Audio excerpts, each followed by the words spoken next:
The last day of freedom came without warning. Commander Alex Harrison stood on the observation deck of Earth's orbital defense station, his eyes fixed on the massive alien ships that filled the view screen. They had arrived 3 days ago.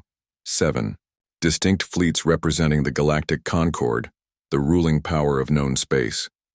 For 10 years, humans had explored the stars, established colonies, and tried to find their place among the older races. Now it seemed that place would be erased. "Commander, they're hailing us again," said Lieutenant Ryan Miller, his voice steady despite the fear everyone felt. Alex nodded.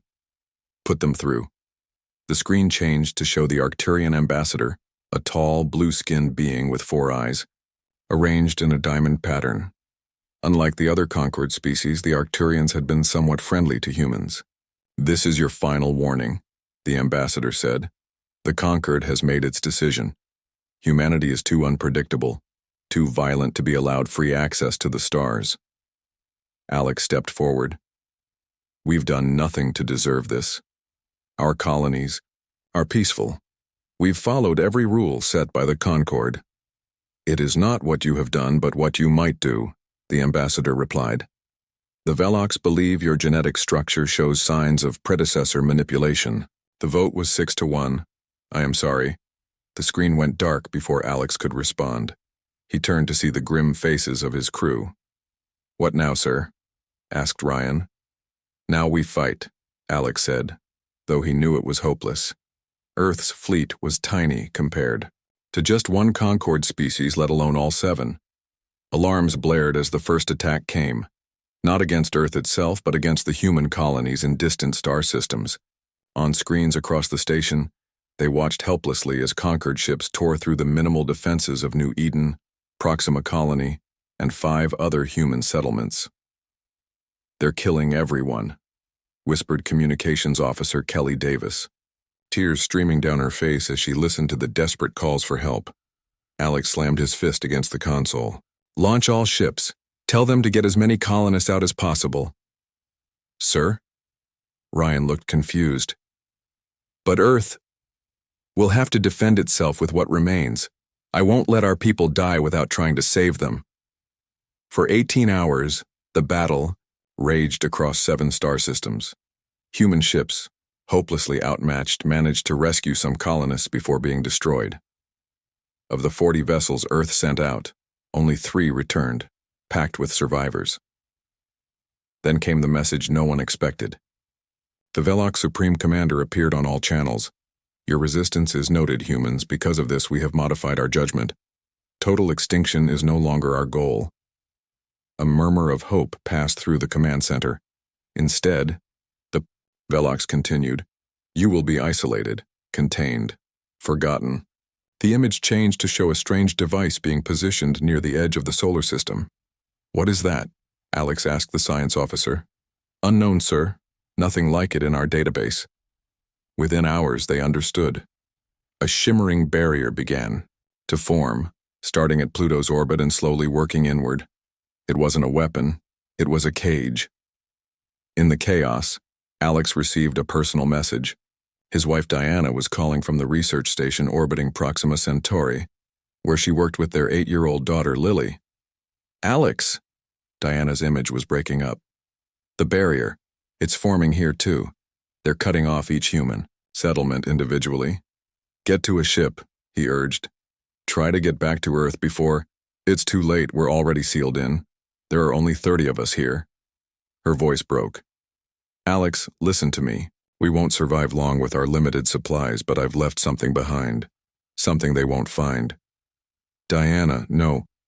We will not be forgotten," she said fiercely. "Promise me, Alex.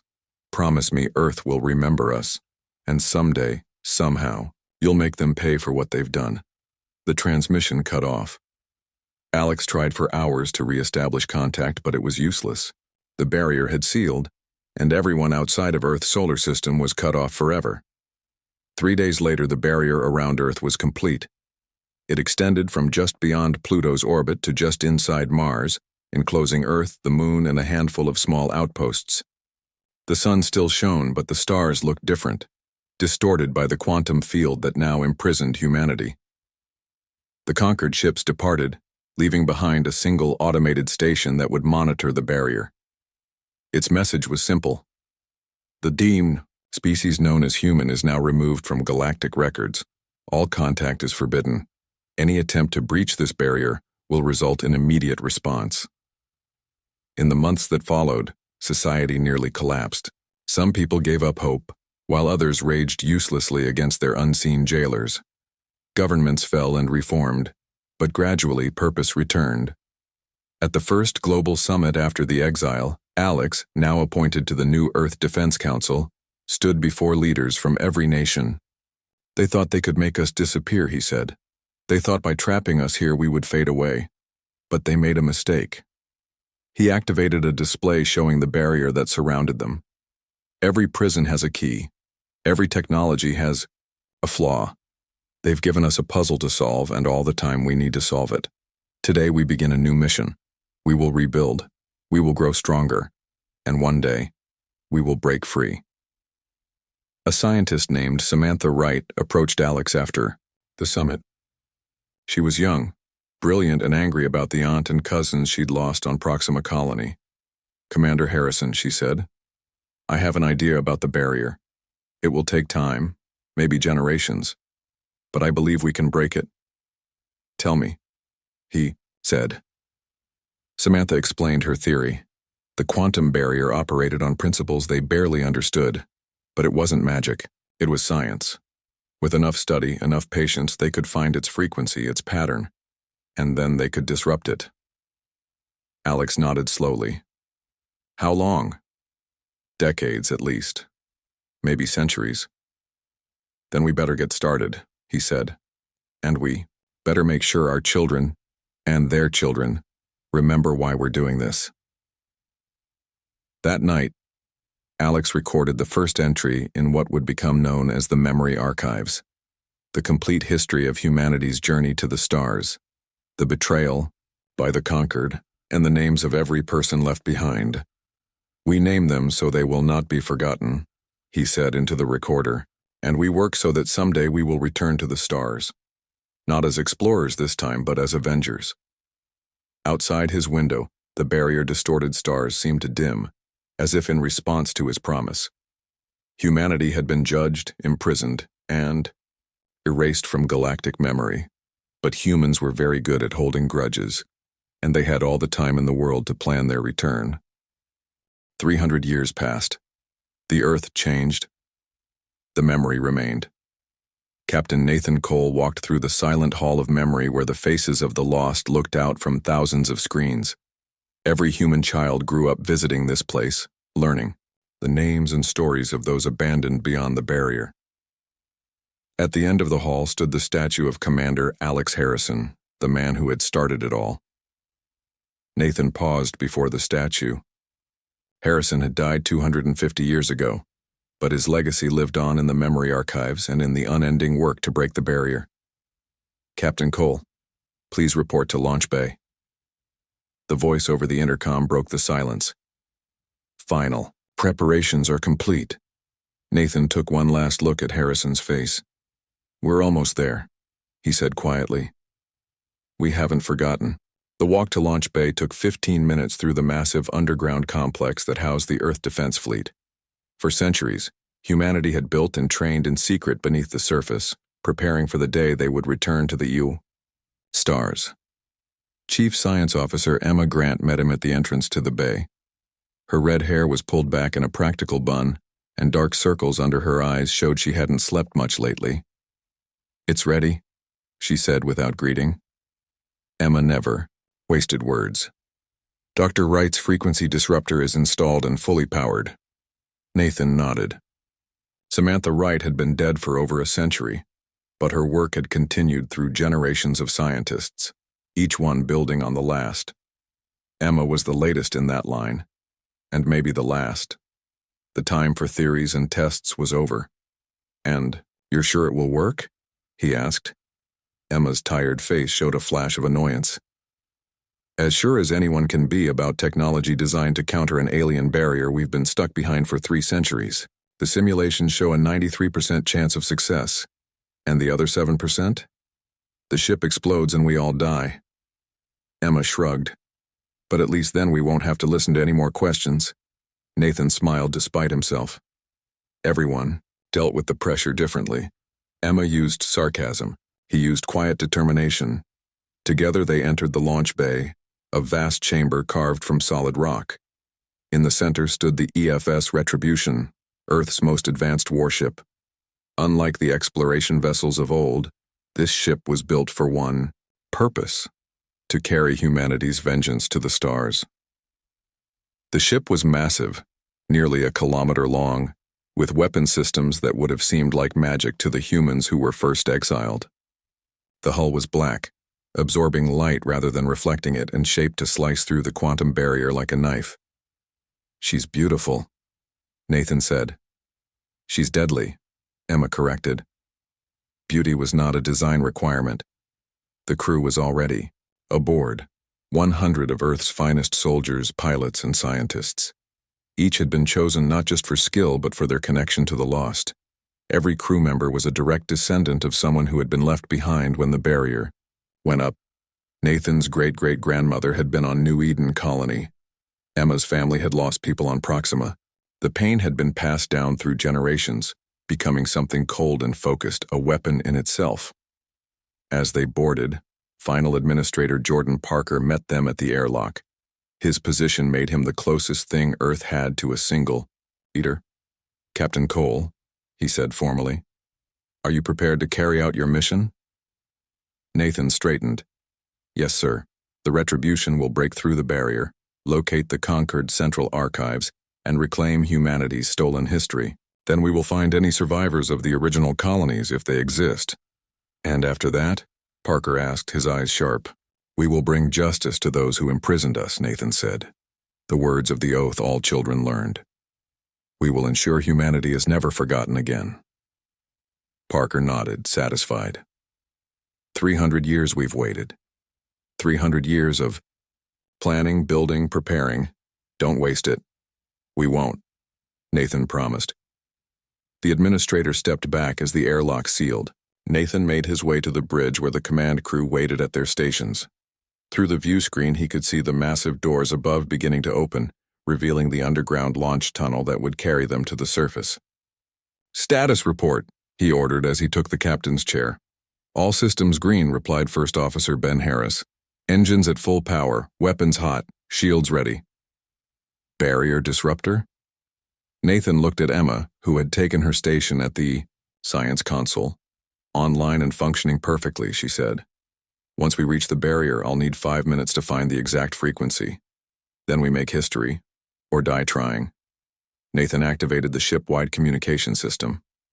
"All hands, prepare for launch. Today we fulfill the promise made by our ancestors. Today we return to the stars." The engines hummed to life, a deep vibration that ran through the entire ship. Slowly, the Retribution rose through the launch tunnel, climbing toward the surface of a planet that had been a prison for 3 centuries. Daylight flooded the view screen as they emerged into the open air. Above them, the distorted stars were visible even in daytime, a constant reminder of the barrier that enclosed the solar system. "Plot course for the edge of the barrier," Nathan ordered. "Maximum speed."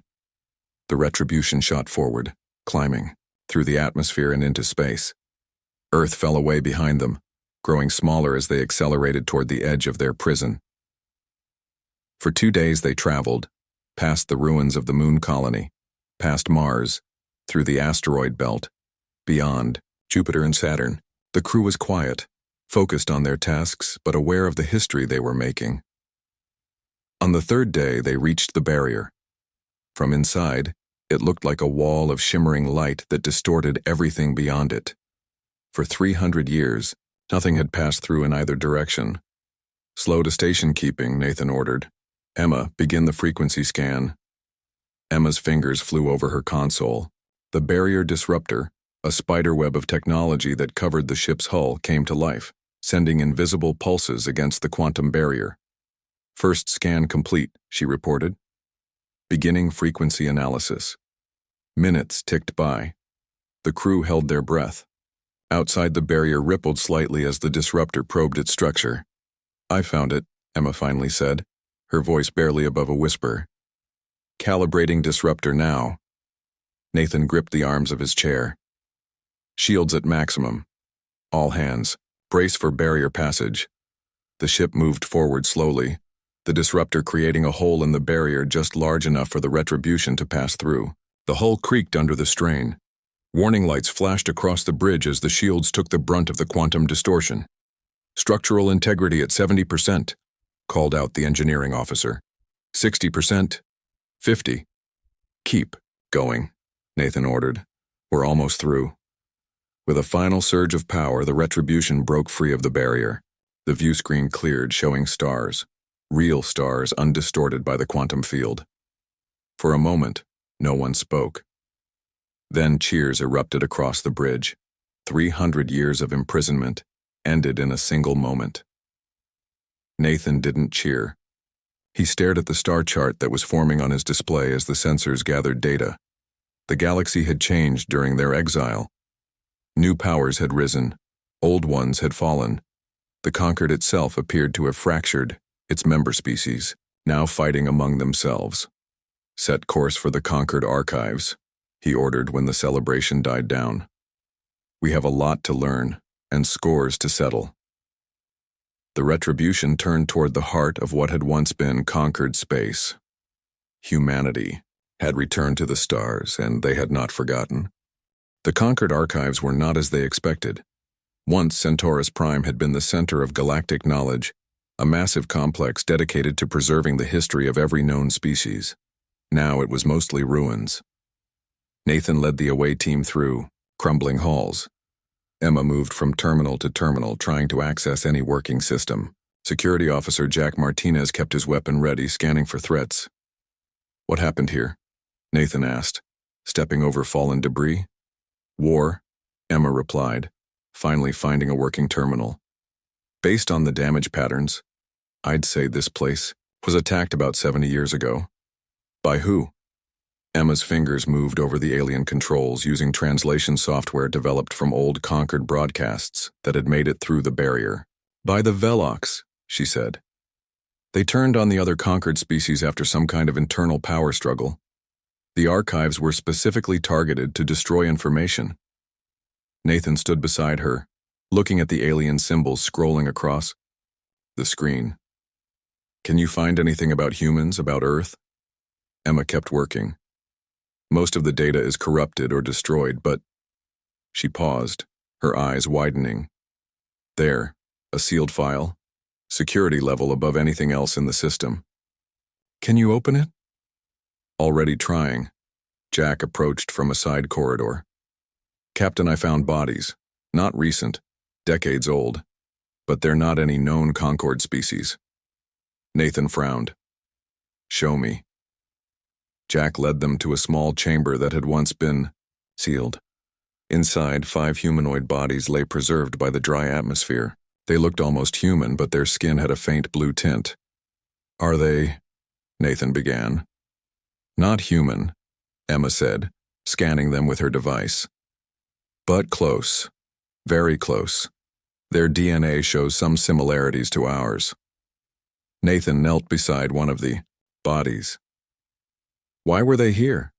What were they looking for? A noise from the main hall made them all turn. Jack raised his weapon.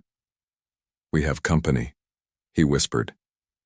They moved back to the main archive hall to find 6 armed figures in environmental suits. Their faces were hidden behind dark visors. Weapons ready, Nathan ordered quietly. But hold fire unless I give the command.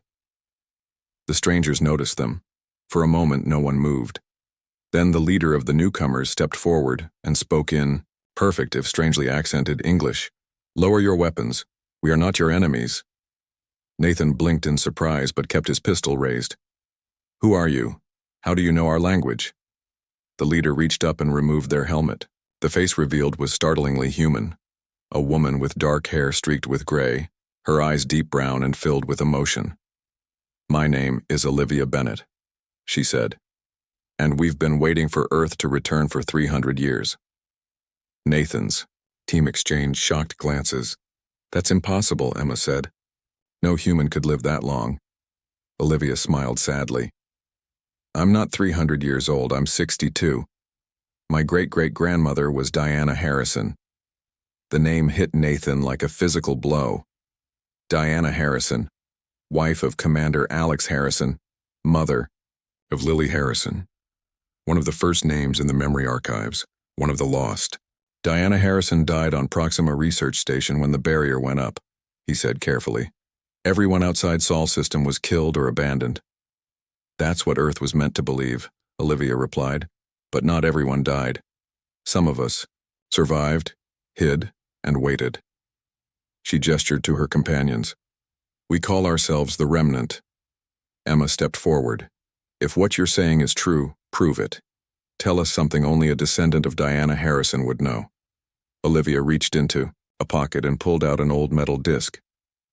This is her message, the one she left behind for Earth to find if they ever broke free. Nathan took the disc with trembling hands. It was ancient technology but compatible with their systems. He slotted it into his datapad. The hologram that appeared showed a young woman in a lab coat, her face tense, but determined. This is Dr. Diana Harrison, Proxima Research Station. If you're seeing this, then Earth has finally broken through the barrier. I don't know how long it will take, years, decades, centuries, but I believe you will find a way.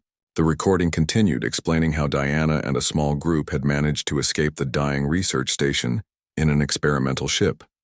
How they had hidden from Concord patrols, found others who had survived the colony purges, and established a hidden base in a system the Concord had deemed uninhabitable. We've discovered something the Concord doesn't want anyone to know, Diana's recording continued. The real reason they feared humans. Our DNA contains a sequence that can activate predecessor technology, the remnants of the ancient race that seeded this galaxy with life. The Concord, especially the Velox, wanted that power for themselves. The message ended with coordinates and a simple plea. Find us. Find the truth. And make them pay for what they did. When the recording finished, the archive hall was silent. Nathan looked up at Olivia, seeing now the family resemblance to the woman in the recording. You've been watching Earth this whole time? He asked. Olivia nodded. From a distance. The barrier blocked direct communication, but we've been preparing, gathering intelligence, building our strength. We have agents on most major worlds. We know the Concord's weaknesses. And you've just been waiting for us to show up? Jack asked skeptically. Diana believed Earth would find a way out eventually. She made us promise not to attempt contact until we saw proof that you had broken free on your own. She said Earth needed time to grow strong, to build technology the Concord wouldn't expect. Emma was examining her scanner readings again. These other bodies we found, they're like you but not exactly human. What are they? Arcturian human hybrids, Olivia explained. Not all Concord species wanted humans erased. The Arcturians helped. Some of us escape, hid information from the other species. They've been our allies for generations. Nathan's mind was racing. Everything they had planned, everything they had prepared for, was based on incomplete information. They had expected to find a united Concord to fight against. Instead, they found a fractured galaxy and lost human cousins who had been fighting. A shadow war for centuries. What happens now? He asked. Olivia's expression hardened. Now we finish what we started. The Velox have recovered some of their power in recent decades. They've been hunting down the remaining human enclaves, trying to capture us for their experiments with predecessor tech. They need to be stopped, permanently. You want our help, Nathan said. It wasn't a question. We want justice, Olivia corrected. And so do you. That's why Earth built a warship instead of an explorer when they finally broke free, isn't it? Nathan couldn't deny it. The retribution had been designed for one purpose: vengeance. We should return to the ship, he said finally. I need to report this to Earth. He looked at Olivia. Will you come with us? Your people would be welcomed home. Olivia shook her head. Earth isn't our home anymore. We were born among the stars. But we'll take you to our base. There's someone there you need to meet. Someone who's been kept alive all this time, waiting for this day. Who? Emma asked. Diana Harrison, Olivia said softly. The original. She's very old now, kept alive by technology the Arcturians gave us. Her final wish was to see Earth's return before she dies. Nathan stared at her speechless. The founder of the Remnant, a woman whose name every child on Earth learned, was still alive. Lead the way, he said when he found his voice. It seems we have a lot to learn about what really happened after Earth was forgotten. The Remnant base was hidden inside an asteroid belt around a dim red star. From the outside, it looked like just another chunk of space rock. Inside, it was a thriving community of 5,000 humans and human Arcturian hybrids. Nathan stood at the window of the medical facility, looking at the ancient woman in the bed. Diana Harrison was 328 years old. Her body was frail, kept alive by a mix of Arcturian technology and sheer determination. Her mind, however, was sharp as ever. You look like him, Diana said, her voice barely above a whisper. Like Alex, same eyes. Nathan felt a strange connection to this woman who was both a historical figure and a living person.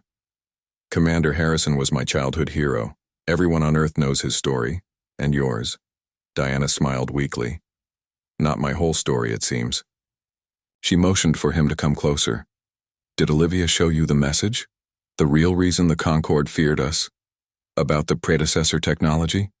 Yes, not just that. Diana's eyes closed briefly, gathering strength. The Velox discovered that humans weren't just compatible with predecessor tech. We were designed to use it. The predecessors created humans as their heirs. Nathan sat down beside her bed. Created? You mean humans were engineered by the predecessors? Long ago, they seeded Earth with modified DNA, guided our evolution. The other species were natural developments. We were special projects. Her thin hand reached for his. That's why the Velox wanted us gone. They found predecessor ruins that would only respond to human DNA. They were jealous. On the other side of the medical bay, Emma was deep in conversation with remnant scientists.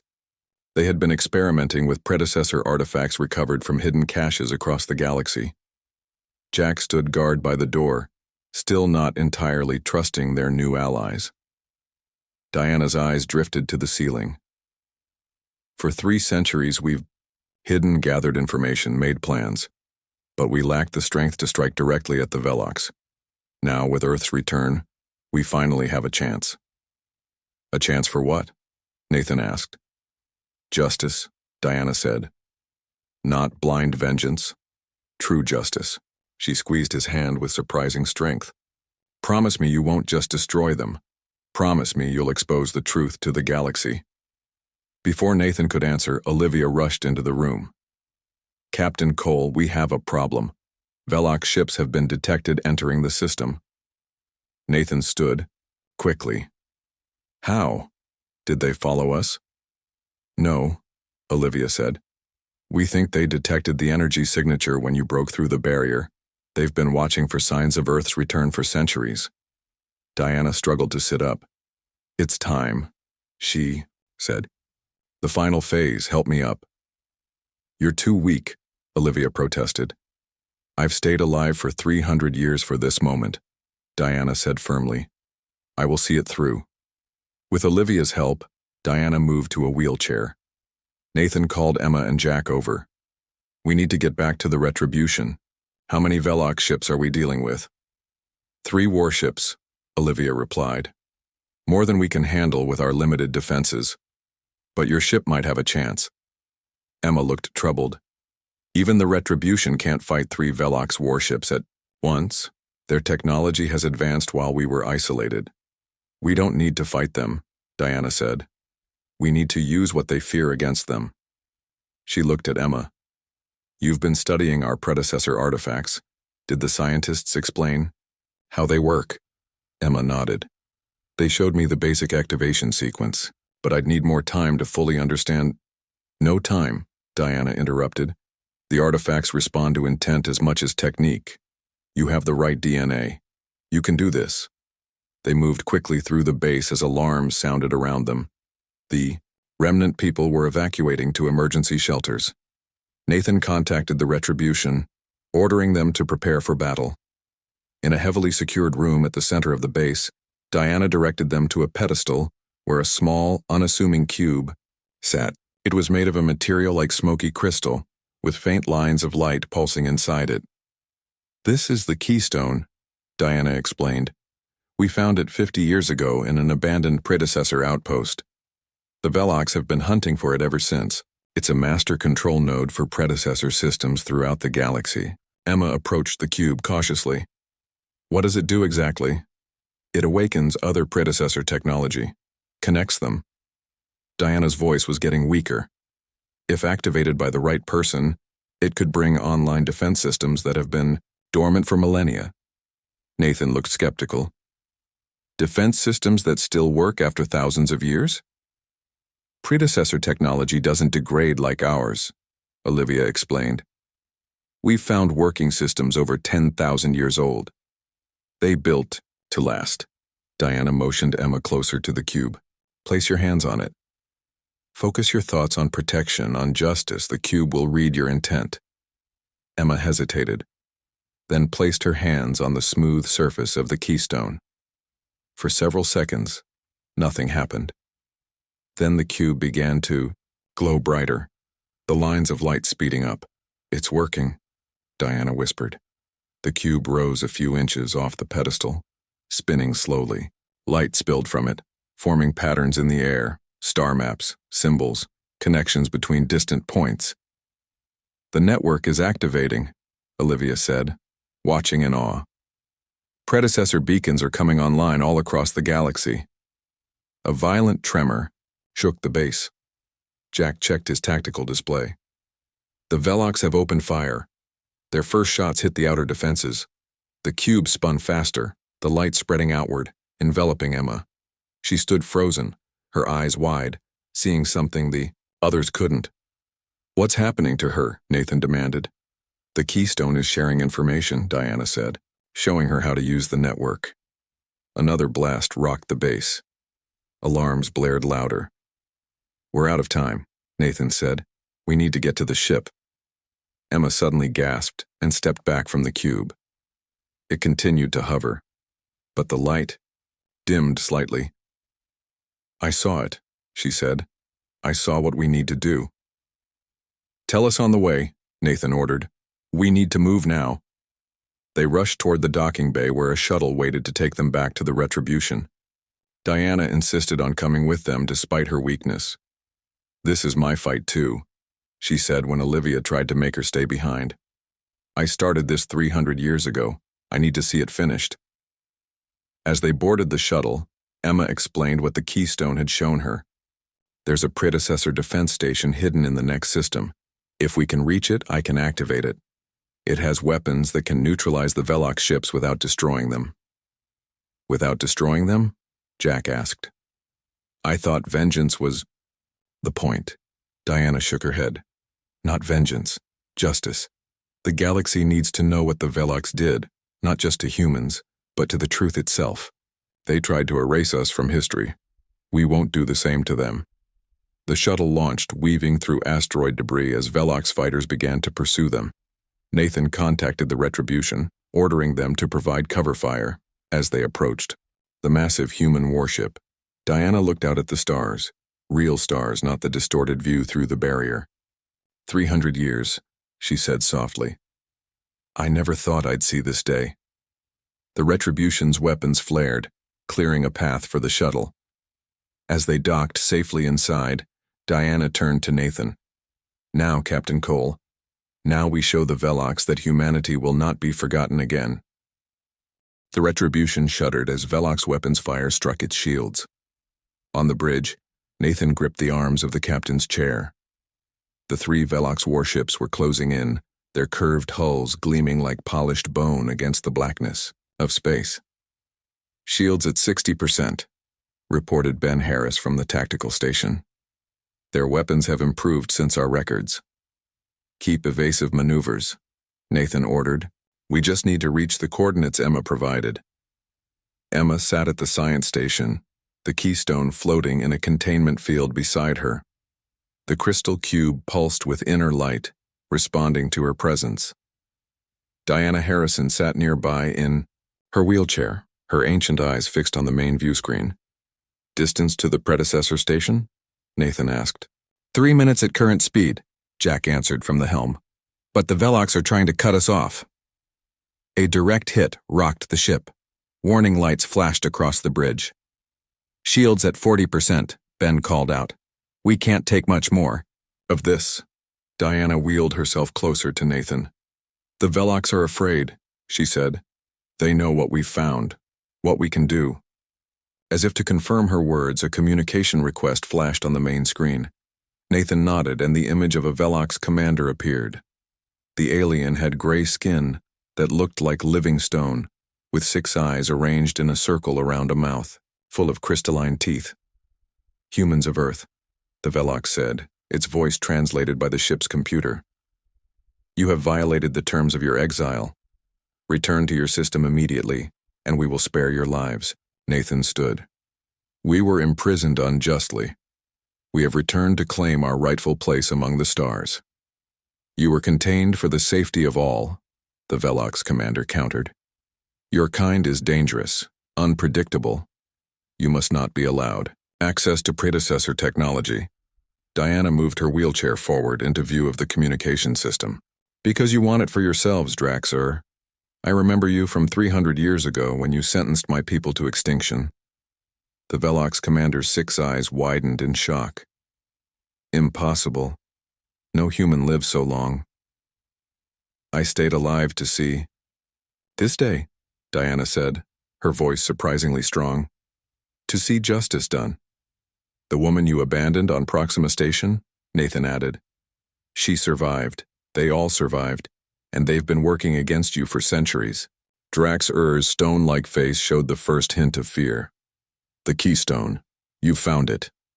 "We've more than found it," Emma said, standing beside the glowing cube. "We've awakened it," the Velox commander hissed. "Destroy their ship. Now." The communication cut off. The Velox warships accelerated, all 3 focusing their fire on the Retribution. "Shields at 20%, Ben shouted. "Hull breach on deck 3. "We're not going to make it to the station," Jack said grimly. Emma looked at the keystone, then at Diana. "We don't need to reach the station. I can activate the network from here." She placed her hands on the cube. "The predecessors created humans to be their heirs. Let's claim our inheritance." The keystone began to spin faster in its containment field, the light within it growing brighter until it was painful to look at. Emma's eyes closed in concentration, her face tense with effort. "What is she doing?" Nathan asked Diana. "Using the connection," Diana explained. "The predecessors built their technology to respond to human thought patterns. Emma is telling it what we need." The ship rocked again as more Velox fire struck them. Systems sparked across the bridge. "Shields failing," Ben reported. "We can't." "Take another hit." Emma suddenly opened her eyes. "It's done," she whispered. For a moment nothing happened. Then, all around them, space itself seemed to shift. Points of light appeared scattered across the darkness, hundreds, thousands of them like new stars being born. "Predecessor beacons," Diana said in awe. "They're all waking up." The nearest beacon, a pinpoint of blue-white light, suddenly expanded into a massive structure that seemed to materialize from nowhere. It was like a giant ring, kilometers across, made of the same crystalline material as the keystone. The Velox ships immediately broke off their attack, turning to flee. But beams of energy shot out from the ring, catching each Velox warship and holding them in place. "They can't escape," Emma said, her voice distant, as if part of her consciousness was elsewhere. "The predecessor defense network has them." Nathan watched in amazement as more structures appeared throughout nearby space. Towers, rings, platforms, all made of the same crystalline material, all glowing with inner light. "Are you controlling them?" he asked Emma. She shook her head slowly. "Not controlling, asking. They're responding to my intent." She looked at Diana. I told them we seek justice, not destruction. On the view screen, they could see the Velox ships being drawn toward the massive ring. A field of energy surrounded each vessel, disabling their weapons and engines. What happens now? Nathan asked. Now we reveal the truth, Diana said. She turned to the communications officer. Open a channel to all frequencies, all systems. It's time for the galaxy to hear what really happened 300 years ago. The communications officer nodded. Channel open. Broadcasting to all systems within range. Diana straightened in her wheelchair, summoning her remaining strength. This is Diana Harrison of Earth. 300 years ago, the Galactic Concord, led by the Velox, imprisoned humanity behind a quantum barrier and erased us from history. Today we have returned.